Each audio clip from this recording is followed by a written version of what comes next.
Friends, today we come to the fifth book of the Bible, the book of Deuteronomy.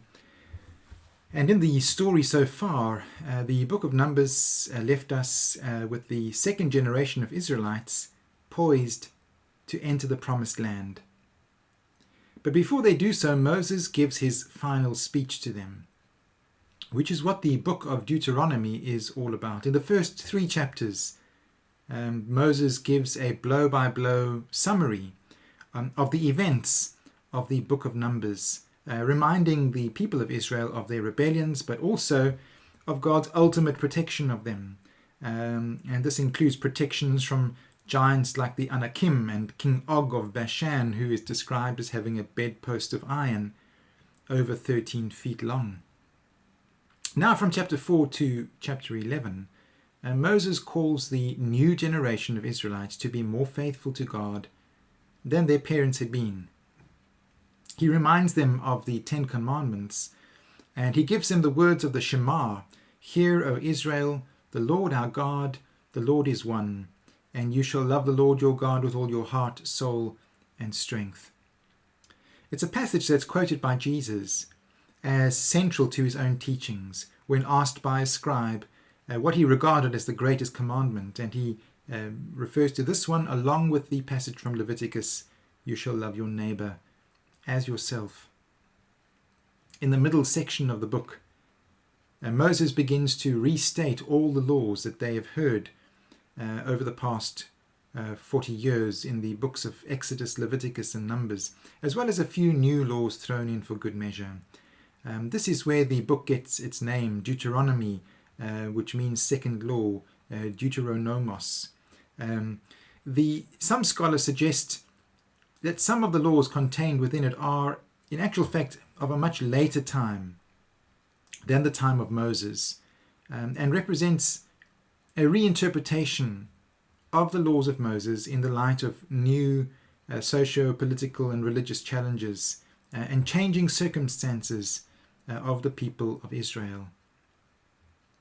There are laws about worship and the centralizing of worship in a single place. Also laws about leaders in Israel who are to be subject to the laws of God. And this is quite something. It stands in contrast to many of their surrounding neighbors, whose kings and leaders were regarded as being divine, and therefore not subject to any law.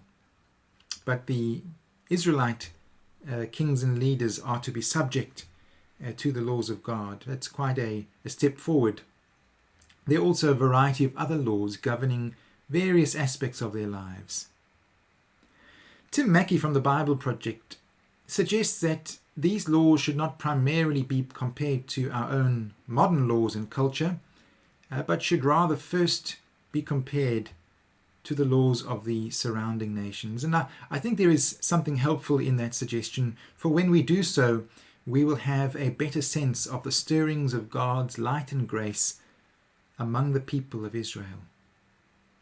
But again, I do not believe that it means that these laws were in any way dictated to Moses by God, but rather that in the midst of the Israelites' religious wrestling, they represent a dawning consciousness of a higher wisdom, justice and love, the wisdom and justice and love of God beginning to emerge.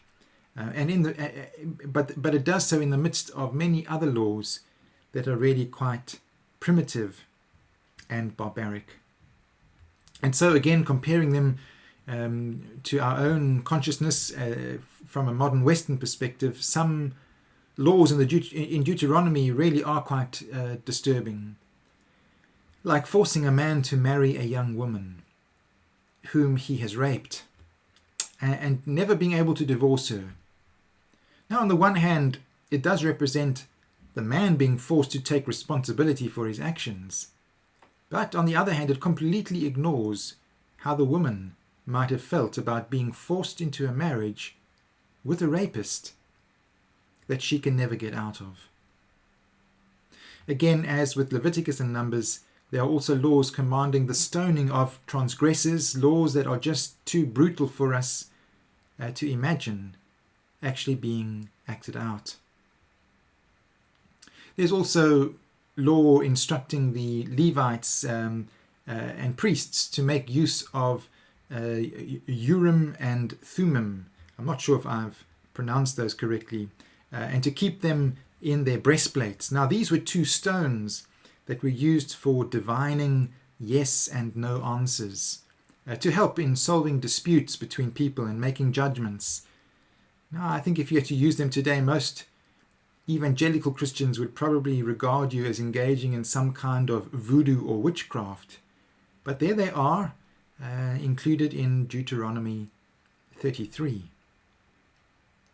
There's also a law that sounds a bit like it's been taken from the Islamic State, instructing the cutting off of a woman's hand. If she should try and intervene in a fight between her husband and another man, and if in the process she putteth forth her hand and taketh him by the secrets, the instruction is, then thou shalt cut off her hand. Thine eye shall not pity her. And also on a similar theme, and using again euphemistic language, we read that he that is wounded in the stones, or hath his privy member cut off, shall not enter into the congregation of the Lord. Now, for an ancient people who practiced circumcision without the tools and help of modern medicine, I imagine that quite a number of men might have found themselves in this rather unfortunate position of being cut off, of not being able to enter into the congregation of the Lord, being excluded. And yet, despite some strange and sometimes terrible laws by our standards, there are also, again, as within the book of Leviticus and Numbers, some wonderful light that begins to shine through as we see an ancient people beginning to wrestle with questions of fairness and justice and care for one's neighbor, as well as the poor and the widow and the orphan, and even at times a care and concern for foreigners, based on the fact that they themselves had once lived as foreigners in Egypt. And so we find laws commanding the Israelites to love their neighbors and family members as themselves. Deuteronomy 22, you shall not see your brother's ox or his sheep go astray and ignore them. You shall take them back to your brother. And laws about not looking down upon or despising foreigners. You shall not abhor an Edomite, for he is your brother. You shall not abhor an Egyptian, because you were a sojourner in his land. Laws about caring even for runaway slaves. If a slave has taken refuge with you, do not hand them over to their master. Let them live among you wherever they like, and in whatever town they choose. Do not oppress them. Laws against not giving false witness and seeking a safeguard in the legal process by making sure that there are at least 2 witnesses, as well as laws about what was known as the Sabbath year, where every 7 years someone who had come upon hard times would have their debts erased and property restored to give them a fresh start in life, as well as laws about not being hard-hearted or tight-fisted towards a poor relative. Really beams of light shining in the midst of the thinking of an ancient people. In the final section of Moses' speech, he says to them that if the people listen and obey to all the laws he has outlined to them, both the strange ones, the disturbing ones, and also the not so strange ones, if they did so, it would go well with them in the land that they are about to enter. But if they failed to listen and ended up disobeying these laws, he warns them that it would go badly with them, that they would even find themselves exiled from the land. And he puts this in the language of blessings and curses, in the language of life and death. Deuteronomy 30 verse 19, I call heaven and earth to witness against you today that I have set before you life and death, blessing and curse. Therefore choose life, that you and your offspring may live, loving the Lord your God and obeying his voice. Now, if one ignores some of the strange and rather disturbing laws within Deuteronomy and think more generally, there is a basic wisdom expressed in these words, that generally a life lived responsibly, with care and concern for others according to basic ethical values, will on the whole bring a life of stability and even blessing. But Moses' words are also a simplification of a much greater complexity, because it doesn't take living in this world too long to discover that sometimes good people indeed do suffer. Sometimes they suffer the most terrible misfortunes, and at other times we often see bad people prospering seemingly without consequence.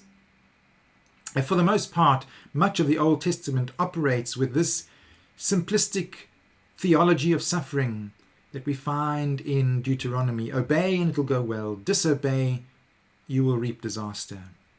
Later biblical writers, like the writer of the book of Job, wrestles with these complexities and comes to the conclusion that the question of suffering is much more complex.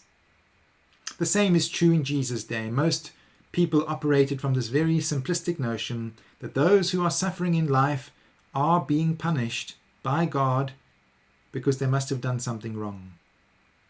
But Jesus challenges this notion on a number of occasions. And in the end, he challenges this notion most especially through his own suffering and crucifixion. The book of Deuteronomy ends with Moses passing on the mantle of leadership to Joshua. He then climbs a mountain so that he can see the promised land at a distance, and then he dies. And we are left with the question ringing in our ears, will the Israelites choose life, or will they choose death? And very soon that question becomes a personal one in my life, in my living. Am I making wholesome choices that are life-giving and life-enhancing to myself and others? Am I choosing life or death in the choices I am making? And the same could be asked collectively. Are we making choices that are life-giving and life-enhancing for our collective life on the planet? Or are we making collective short-term choices that in the long term will undermine our common life? And we hear the words of Moses exhorting us, choose life, that you and your offspring may live. Amen. May God bless you as you continue to ponder these things and wrestle with them, and invite you once again to perhaps explore other resources, other perspectives on the book of Deuteronomy. This is just a very short perspective that comes out of some of my own wrestling. May God bless you. Amen.